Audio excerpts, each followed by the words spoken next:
My name is Sarah Mitchell, and on New Year's Eve, I kicked open the basement door of my father's house in Charleston, West Virginia, and found my grandmother locked inside crying. Upstairs, music rattled the windows, champagne corks popped, and my family was dancing like nothing was wrong. I carried her out in my arms, set her gently on the couch in the middle of their party, and held up my police badge.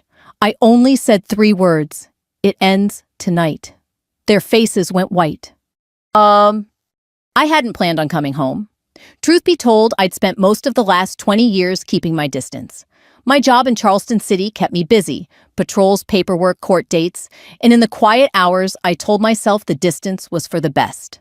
My father, Frank Mitchell Sr., never approved of my career, and my brother Frank Jr. made sure every holiday turned into an argument. I stayed away, thinking maybe I'd find peace that way. But something about that night pulled me back. Maybe it was instinct. Maybe it was guilt. Driving into town, I saw the familiar crooked sign for the gas station off Route 60, the one that always overcharged for coffee. The houses sat quiet, most windows glowing with New Year's lights. Fireworks cracked faintly in the distance. When I pulled into the gravel drive of my father's house, the old porch light buzzed weakly, and I heard the faint pulse of music from inside. I expected to walk in and see my grandmother Ruth Mitchell at her chair by the window, knitting or fussing about the cold. Instead, I found the front room crowded with people: cousins, neighbors, old family friends raising glasses to some pop song that didn't fit the house I grew up in. Nobody noticed me at first. They were too wrapped up in their party. It wasn't until I called out for Grandma that the room shifted. Linda, my cousin, with the heavy makeup and sharper tongue, raised her glass and said, "She's resting downstairs." Mark, her brother, smirked and added, "Too much trouble for a night like this." Something in his tone made me uneasy. I pushed past, heading toward the kitchen where the basement door stood shut. A brand new lock gleamed against the old wood. I put my ear to it. That's when I heard its soft, uneven sobs. My chest tightened. I rattled the handle. Locked. The party noise behind me grew louder, as if they were trying to drown out the sound. My jaw clenched. I dug into my duffel and pulled out the crowbar I always kept stashed. One sharp pull, and the lock snapped. The door creaked open, stale air rushing out. At the bottom of the stairs, under a single dangling bulb, sat my grandmother. She looked so small on that cot knees, pulled to her chest, her thin nightgown no match for the cold concrete. Her hair, once neatly pinned, hung loose and tangled. When she saw me, she covered her face, ashamed. "Grandma," I whispered, running down the steps. She shook her head, voice breaking. "They didn't want me upstairs. Said I embarrassed them." I wrapped her in my coat and felt the bones under her skin. She was shivering hard, but when I picked her up, she clung to me with surprising strength. As I carried her upstairs, the music cut out. Every head turned. Silence stretched thick. The faces of my family, smirking minutes before, now froze in shock. I set Grandma down on the couch, her hands clutching my sleeve. I pulled my badge from my pocket and laid it on the coffee table where everyone could see. "It ends tonight," I said, each word slow and steady. No one spoke. Not Linda, not Mark, not even my father, who stood at the back with his drink frozen halfway to his lips. For the first time in years, I felt the balance shift. I sat beside Grandma, rubbing her hands to warm them, and looked around the room. I saw shame, fear, and a hint of anger brewing in their eyes. But none of that mattered now. What mattered was that she was out of that basement in plain sight, where their cruelty could no longer be hidden. I could feel my pulse slowing, the adrenaline giving way to something heavier: resolve. I didn't come back to start a fight, but I knew one was coming, and this time, I wouldn't back down. The music never started back up that night. After I put Grandma on the couch, the silence pressed against the walls. The only sound was her shallow breathing and the faint rattle in her chest when she coughed. I draped another blanket over her shoulders, then sat close enough so she could lean against me. No one dared move. Finally, Linda broke the tension. "You're overreacting, Sarah," she said, her voice trembling but still carrying that sharp edge she always used on me. She wanted to be down there, said it was quieter. I stared at her. "Do you honestly believe that?" Or is that just the story you told yourself so you could keep dancing while she cried? Linda looked away, taking a long sip of her drink. Mark tried to laugh, but it came out forced. Don't be so dramatic. It was just a lock. She's fine. I looked at my grandmother's hands, thin, blue-veined, bruised around the wrists where someone must have grabbed her too hard. My jaw clenched. Fine? I asked. Does this look fine to you? Nobody answered. My father shifted at the back of the room, setting his glass down on the mantel. His face, weathered from decades in the mines, was unreadable in the dim light. When he finally spoke, his voice was low, almost a growl. You've been gone a long time, Sarah. You don't know what goes on here anymore. I know enough, I shot back. I know she shouldn't be treated like this. Not Grandma. His eyes narrowed. For a moment, I thought he might shout, but instead he turned his back, grabbed his coat, and walked into the kitchen. The screen door slammed a second later, leaving the rest of us standing there in the heavy silence he left behind. As the night wore on, people drifted out. Some pretended they had somewhere to be, others left, without saying a word. By midnight, only Linda and Mark remained, whispering angrily in the corner. I ignored them, focusing on Grandma. She dozed off, her head resting on my shoulder, the faintest smile on her face. I sat there for a long time, listening to her breathing, remembering all the nights she used to sit by my bed when I was a kid. Back then, this house felt like a different place. I can still picture the smell of coal dust clinging to my father's work clothes, the sound of the screen door slapping against the frame, the way the kitchen clock ticked louder when you couldn't sleep. My mother left when I was young, so Grandma filled the space cooking, cleaning, tucking me in when Dad came home too tired or too angry to notice. It was Grandma who gave me my first flashlight, so I wouldn't be scared of the dark. Grandma who saved every clipping from the local paper when I made it into the police academy. Grandma who said, Sarah, people will doubt you, especially because you're a woman in uniform. But don't let them take your dignity. That's the one thing you can't ever give away. Those words carried me through nights on patrol when the streets felt meaner than I could handle. Through the day, I stood in front of a hostile courtroom and testified against a man with more money than conscience. And now, sitting beside her on New Year's Eve, I realized she was still teaching me, showing me what it meant to hold your head up, even when others tried to push you down. I brushed a strand of hair off her forehead and whispered, I'm here now, Grandma. I won't let them hurt you again. Her eyes fluttered open, glassy but clear. I knew you'd come, she murmured. I swallowed the lump in my throat. I should have come sooner. She squeezed my hand with surprising strength. Don't blame yourself. You're here when it matters. The next morning, I made breakfast, scrambled eggs and toast the way she liked it, while Grandma sat at the kitchen table wrapped in her shawl. She hummed softly a tune I half recognized from childhood. Linda and Mark were gone, leaving behind dirty glasses and the sour stink of spilled beer. As we ate, Grandma told me pieces of what I already suspected. They keep my checkbook, she said quietly. Say it's easier that way. They tell me I'm forgetful. They don't want me around when people visit. Too much trouble. I gripped my coffee mug until my knuckles whitened. You're not a burden, I said firmly. Don't you ever believe that. Her eyes welled up, but she nodded. I only believe what I see right now. And what I see is you sitting here with me.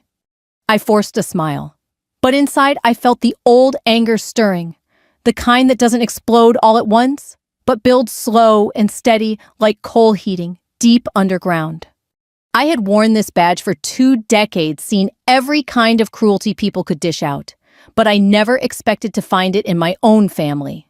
That night had shown me what they really thought of her, and maybe what they thought of me too. I knew then I wasn't going to just walk away this time. The first day of the new year dawned gray and damp, the kind of morning where the clouds hung so low they felt like they could brush the tops of the hills. I brewed a pot of coffee strong enough to wake the dead and fried some bacon. The way Grandma always said made the whole house smell like home. She sat at the kitchen table, bundled in her shawl, hands cupped around her mug. For the first time in a long while, she looked steady. But I couldn't shake the image of her locked in that basement. Every time I blinked, I saw her frail shoulders trembling in the cold, heard the rattle in her chest. It made my stomach churn with a sick mix of guilt and anger. After breakfast, I asked Grandma, "How long have they been putting you down there?" She hesitated, eyes flicking toward the window as if afraid the walls might be listening. "Since the fall," she said finally. "When the weather turned colder, they told me I was too noisy, too forgetful. Said it was better for everyone if I stayed downstairs when company came."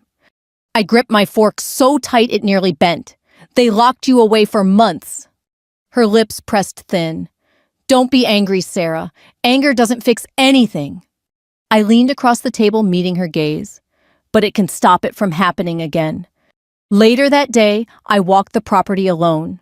The house sat on 3 acres at the edge of Charleston, just enough land to give the illusion of space, but close enough that the neighbors could hear when tempers flared. The old coal shed leaned like a tired soldier, and the barn roof sagged under the weight of years. I remembered running through the grass as a kid, Grandma cheering me on while Dad barked at me to quit wasting time. By the time I circled back, Mark's pickup was in the drive. He leaned against the hood, cigarette dangling, his breath fogging in the January air. "You planning to stay long?" he asked, flicking ash into the snow. "As long as Grandma needs me." He smirked. "That old woman's tougher than she looks. She don't need babysitting. You roll in here with your badge like you own the place. Don't forget whose name's on the mailbox." I stepped closer, voice low. "You locked her in the basement, Mark. You and Linda. You think I don't know?" His smirk faltered. He stubbed out the cigarette and muttered, "You don't know half of it." Then he climbed in his truck and tore down the drive, gravel spitting out from under his tires. That night, I sat with Grandma by the fireplace. The logs cracked, sending sparks up the chimney. She dozed in her chair, the firelight painting her face in soft gold. I thought about the times she'd stood up for me when no one else would. When I was 12, Dad nearly pulled me out of school so I could clean the house while he worked double shifts. Grandma marched into his room, hands on her hips, and said, "Frank, if you steal that girl's future, you'll answer to me." And he backed down. When I graduated the academy, Dad didn't show. Grandma was there in her Sunday best, waving like I was the only one who mattered. Afterward, she pressed a folded 20 into my hand money she didn't have to spare and whispered, "For your first badge polish." All those memories came rushing back, mixing with the sight of her hunched in that basement. I clenched my fists. I'd let the years and the distance convince me I couldn't make a difference here. But maybe I was the only one who could.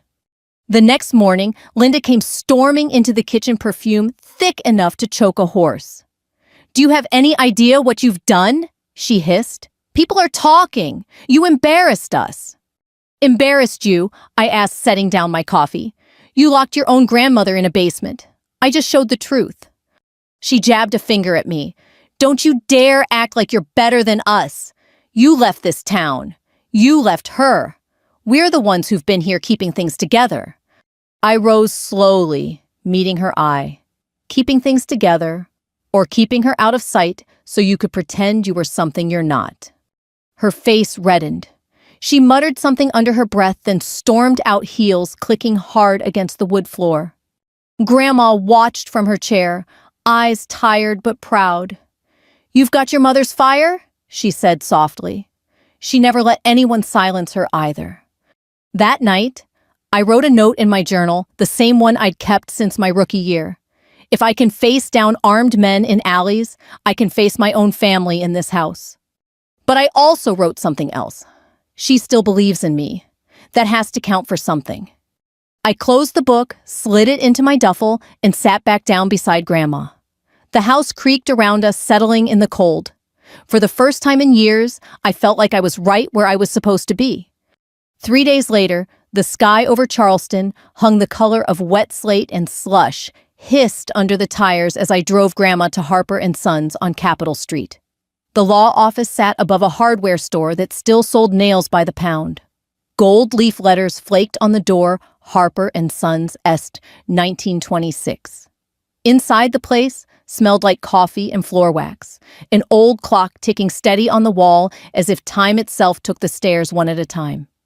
I'd wrapped Grandma in her wool coat and the blue scarf she liked. She took my arm, thin as a bird under the layers, and leaned on me as we climbed. When we stepped into the waiting room, every head snapped up. Linda wore a fur-collared coat even though it was barely freezing. Mark's belt buckle could have blinded a person. My father stood near the window, jaw set, eyes hard. For a second, nobody spoke. Then a woman about my age appeared from the inner office. "Eleanor Price," she said, holding out her hand to me first, like she meant it. "Ms. Mitchell, Mrs. Mitchell, come on back." We filed into a conference room where the fluorescents hummed. A long oak table, scarred by years of elbows and pens, took up most of the space. A tray of coffee steamed beside a bowl of store-bought sugar cookies. Grandma and I sat together. Linda and Mark slid in across from us. My father remained standing, arms folded, as if sitting would mean he'd agreed to any of this. Eleanor settled at the head of the table, spread a stack of papers, and clicked her pen. "We're here to read the last will and testament of Ruth Mitchell, executed June 4th of last year. Witnesses were Joseph Waller and Eileen Park." She glanced at Grandma. "Mrs. Mitchell, are you comfortable?" Grandma nodded. "I'm fine, dear." Eleanor began with the small things: Ruth's wedding band to me, her cedar hope chest to my cousin Jeannie in Ohio, a box of recipe cards to my Aunt Melissa, who didn't bother to show. Linda whispered to Mark, smirking. Mark fidgeted with his phone until my father hissed his name and he tucked it away. "Next," Eleanor said, voice. "Even Mrs. Mitchell's personal effects, the antique Singer sewing machine, her Bible, the quilts, are to be distributed according to the attached handwritten notes." She lifted the envelope and passed it down the table. Linda flipped through, scoffed at a quilt tagged for a neighbor, then tossed the stack at Mark like it burned. I kept my eyes on Grandma's hands. Age spots, thin bones, a faint tremor. She was breathing steady, but I felt her grip tighten around my fingers as Eleanor continued. As for bank accounts, Eleanor said the savings at Kanawha Valley Bank and the CD opened in 2018 are to be combined and held for the beneficiary designated in Section 4. She lifted her gaze. "We'll come to that in a moment." Linda sat up straighter. "Section what?" Eleanor didn't answer her. She slid the final pages aside and brought out a manila folder sealed with a strip of blue tape. The room shifted, chairs creaked. Someone's coat sleeve rasped against the table. Even the clock seemed to hold its breath. "Before I read Section 4, Eleanor said I want to acknowledge for the record that Mrs. Mitchell made several updates over the last year. She did so in my presence with a clear understanding of her choices." Linda blew out a laugh that sounded like breaking glass. "You mean after Sarah came back and started whispering in her ear?" I felt heat climb my neck. I kept my voice level. "I hadn't been home all year, Linda. You know that." "Let's proceed." Eleanor said that professional patients, people in my line of work, learn to use like a shield. She cracked the blue tape and drew out a single-typed page with Ruth's looping signature at the bottom. Section 4, she read. "I, Ruth Mitchell of sound mind, do hereby bequeath the following.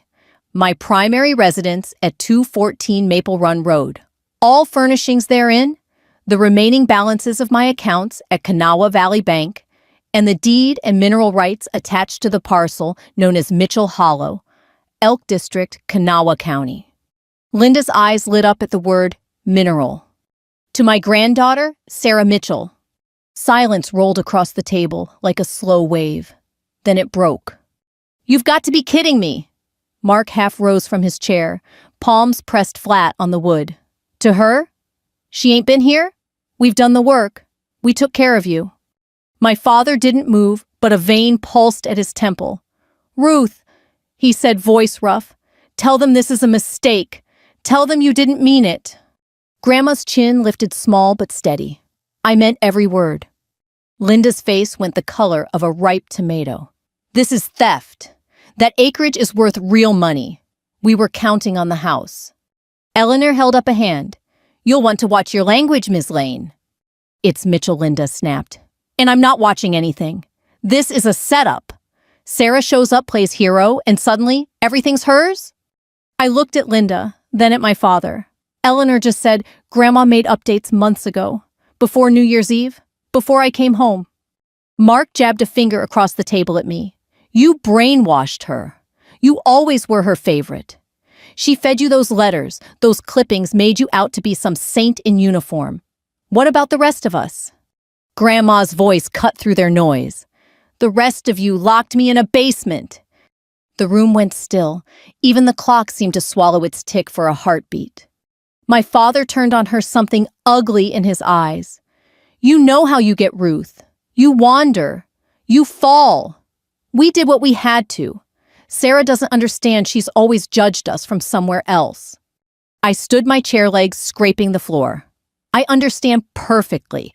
I understand that on New Year's Eve, the people in this room chose a party over basic decency. I understand bruises on wrists and a padlock on a door. I understand what dignity looks like because she modeled it for me my whole life. Eleanor cleared her throat gently. The will stands unless successfully contested in court. If you intend to challenge, we can schedule mediation first. Damn right we'll challenge, Linda said, snatching her purse. Undue influence, lack of capacity.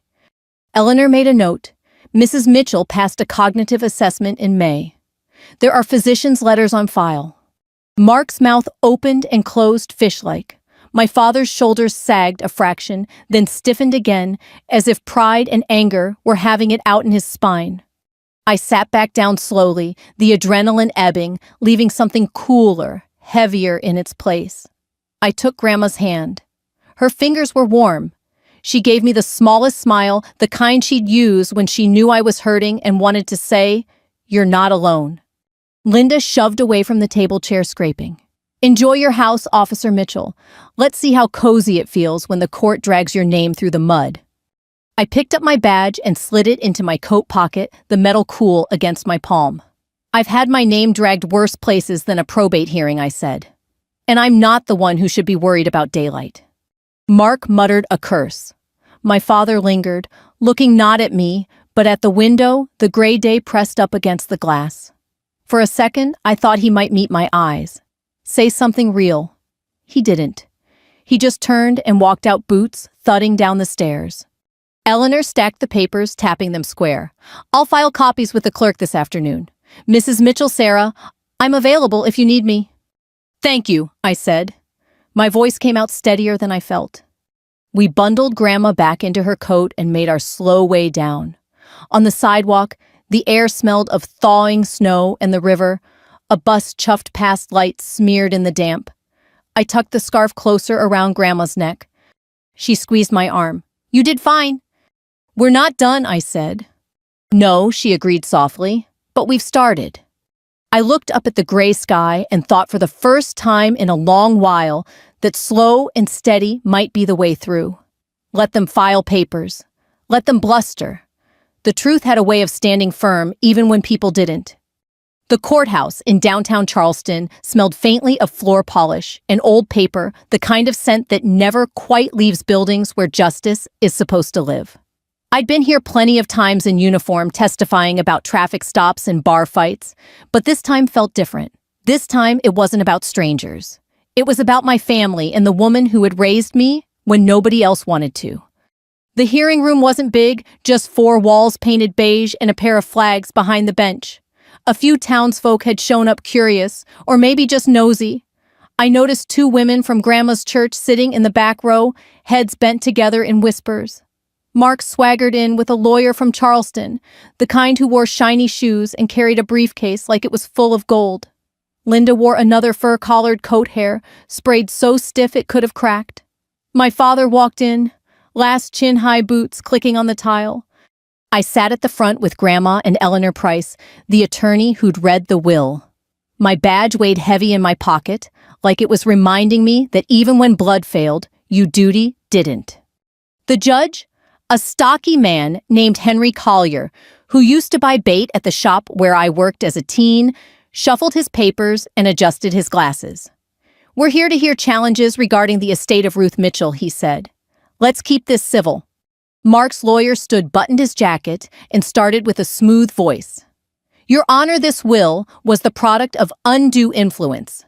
My clients assert that Ms. Sarah Mitchell. He glanced at me with a faint sneer, pressured her grandmother into altering her estate. Mrs. Mitchell was clearly no longer capable of making rational decisions. I felt Grandma stiffen beside me. I laid my hand over hers. Eleanor rose calmly. Your Honor, Mrs. Mitchell was evaluated by her physician just months before the will update. We have letters affirming her mental competence. The judge nodded. We'll hear testimony. They called Linda first. She walked stiffly to the stand, hands clasped like she was the victim here. She wasn't herself anymore, Linda said. She forgot things. She repeated stories. She'd sit staring out the window for hours. We did what we could. And then Sarah shows up all of a sudden. Grandma changes everything. Doesn't add up. Eleanor didn't flinch. Ms. Lane did. Mrs. Mitchell ever forget who you were? Linda paused. Well, no. Did she recognize her grandchildren? Yes. Did she write letters, pay bills, and attend church during this time? Linda's lips pressed tight. I suppose. No further questions, Eleanor said. I wanted to shake Linda right there, remind her that locking someone in a basement isn't caregiving, but I kept still. Next came Mark. He sprawled in the witness chair like it was his living room recliner. Grandma's mind was slipping, he said. She'd lose track of days. We kept her safe. Sarah doesn't know. She wasn't around. She just swooped in at the end, flashing her badge. When Eleanor cross-examined, she held up photos, ones I'd taken that night. Grandma's bruised wrists, the padlock on the basement door, the bare cot. Murmurs spread across the gallery. Mark shifted in his seat. Mr. Mitchell, Eleanor asked, is this what you call keeping her safe? His face reddened. That's out of context. Context, Eleanor said evenly, doesn't erase a lock. Then it was my turn. I swore and sat down and faced the room. Tell us what happened on New Year's Eve, Eleanor prompted. I spoke plain. No fancy words, just the truth. I came home unannounced. Heard music upstairs. Heard crying downstairs. Found the door locked. Broke it open. My grandmother was inside cold, alone, crying. That's the truth. The opposing lawyer rose. Officer Mitchell, isn't it true you've been absent from this family for years? That you rarely visited? I looked him straight on. It's true I kept my distance. But absence doesn't excuse abuse. When I came home, I found her locked away. No amount of distance makes that acceptable. He smirked. Maybe she wanted to be alone. I leaned forward. Nobody wants to be locked in the dark on New Year's Eve while their family dances upstairs. The gallery went quiet. I saw the women from church nodding, one even wiping at her eyes. Finally, Eleanor presented the letters. Neat cursive page after page written over the years. Grandma had kept copies of every note she sent me. She wrote about her garden, about her pride, when I pinned on my badge about her prayers for me when I worked night shifts. The last letter was dated June 10th. Eleanor read aloud, Sarah, you are my strength. Others may see me as a burden, but I know what you've given me: dignity, respect, and love. I want you to have this home because it's the only place that ever felt safe for either of us. When she finished, the room stayed silent. Even Judge Collier rubbed his chin, eyes lingering on Grandma like he saw her anew. The judge finally spoke. The court finds the will valid. The estate shall pass in full to Sarah Mitchell. Linda gasped. Mark cursed under his breath. My father closed his eyes, his jaw clenched like stone. I looked at Grandma. Her lips trembled, but her eyes shone steady. For the first time in months, maybe years, she looked free. The day of the full hearing dawned bright and brittle sunlight bouncing off the Kanawha River like shards of glass. Folks in Charleston must have felt the pull of it, because by the time Grandma and I walked into the courthouse, the gallery was nearly full. Old neighbors from Maple Run Road, retired miners in ball caps, women from Ruth's Bible study, all of them had come. Word travels fast in a town where everybody knows who sat next to who in high school. The courtroom felt different this time, heavier, like everyone understood it wasn't just about property. It was about what you do or don't do for your own blood. Grandma sat straight beside me, her shawl neat around her shoulders. Eleanor, calm as ever, shuffled her files. Across the aisle, Linda dabbed at her lipstick in a compact mirror. Mark slouched low, arms crossed. My father stared forward, stone-faced, jaw grinding like he was chewing coal. Judge Collier cleared his throat. This matter has drawn attention, and I'll remind everyone, this is a courtroom, not a theater. Let's keep it orderly. The plaintiff's lawyer strutted to the podium, voice smooth as creek rock. Your Honor, the Mitchell heirs maintain that Mrs. Ruth Mitchell was not competent when she altered her will, and that Officer Sarah Mitchell unduly influenced her decision.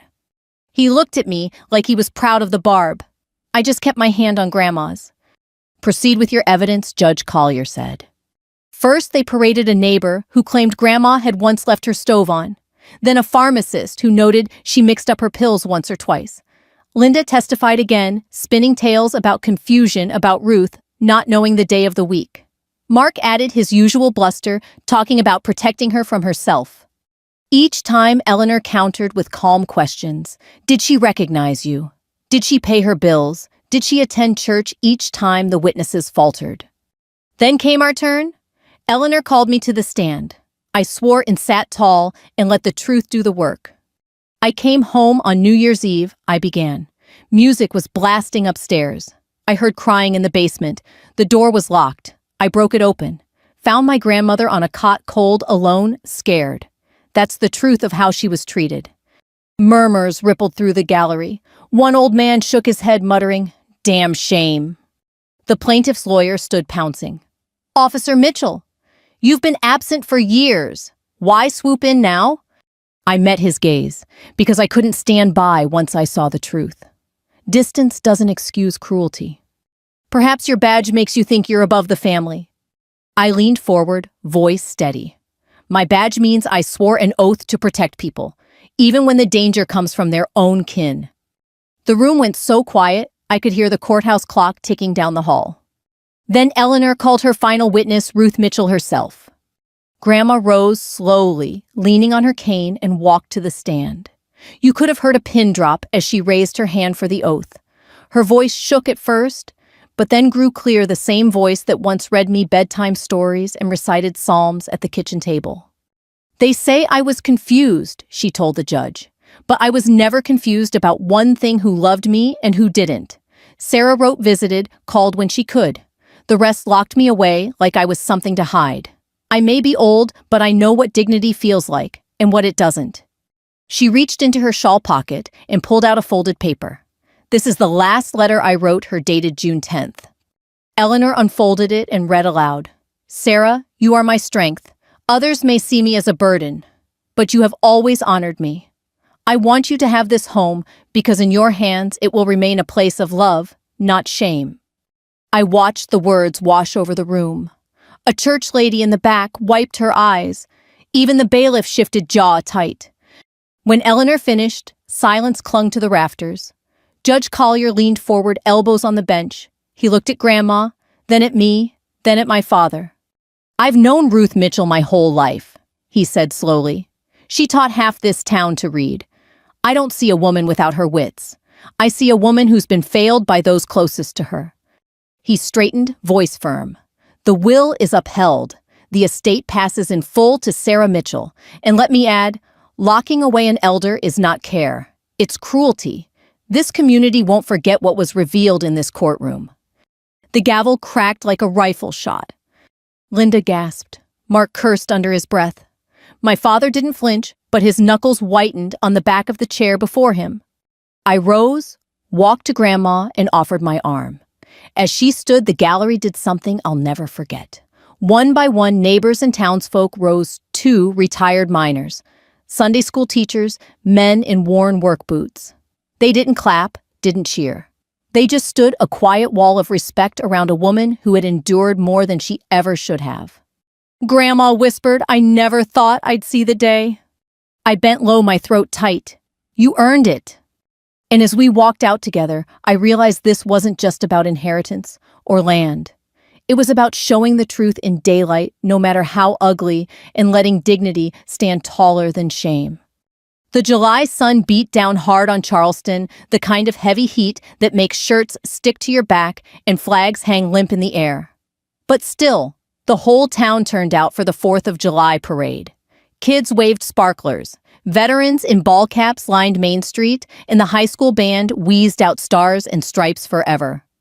I wheeled Grandma Ruth through the crowd, her thin frame wrapped in a red cardigan despite the heat.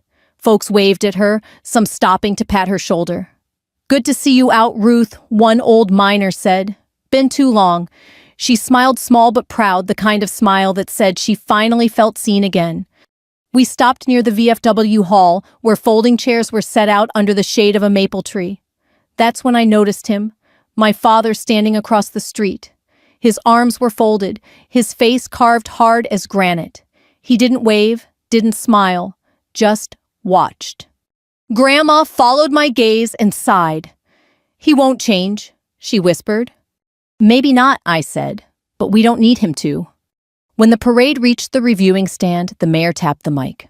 Before we continue, he said, "This town wants to honor one of its own." Ruth Mitchell taught generations of our children to read and write. She gave more to this community than anyone could count, and we believe it's time she hears what she means to us. At his signal, a dozen veterans stepped forward. Old men leaning on canes, women with silver hair, younger ones still fit in their dress blues. They formed a line in front of us, backs straight despite the years. Then one by one, they lifted their hands in salute. The crowd hushed. You could hear the flags snapping in the faint breeze. I felt Grandma's hand tremble on my arm. Her eyes filled, but she held herself tall. Slowly, she reached out and touched my badge pinned on my uniform. Then she whispered, "Stand, Sarah. Salute with them." I rose, heels clicking on the pavement, and snapped my hand to my brow. For a heartbeat, it felt like time stopped the veterans, my grandmother and me locked in one silent vow of respect. Across the street, my father lowered his eyes. For the first time, he looked small. After the parade, we rolled back to Maple Run Road. The house looked different now, brighter somehow. Neighbors had helped patch the porch steps, and the church ladies planted flowers along the walk. I'd already made plans with Eleanor to turn part of the land into the Ruth Mitchell Community Center, a place where widows, veterans, and the forgotten elderly could come for meals, company, and dignity.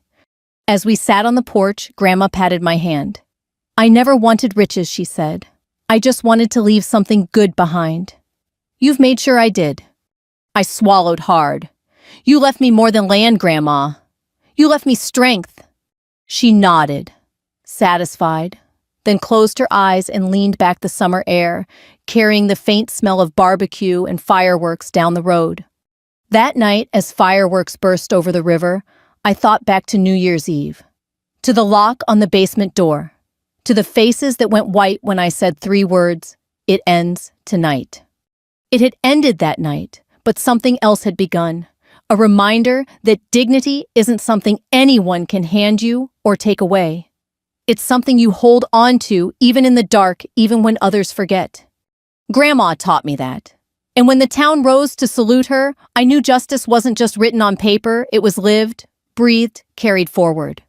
So if you're listening to this, maybe think of the people in your own life who've been pushed aside, treated like a burden. Don't wait until it's too late. Honor them now. Share their stories. Stand up when others won't. Because love doesn't die. And justice, real justice, always finds its way home.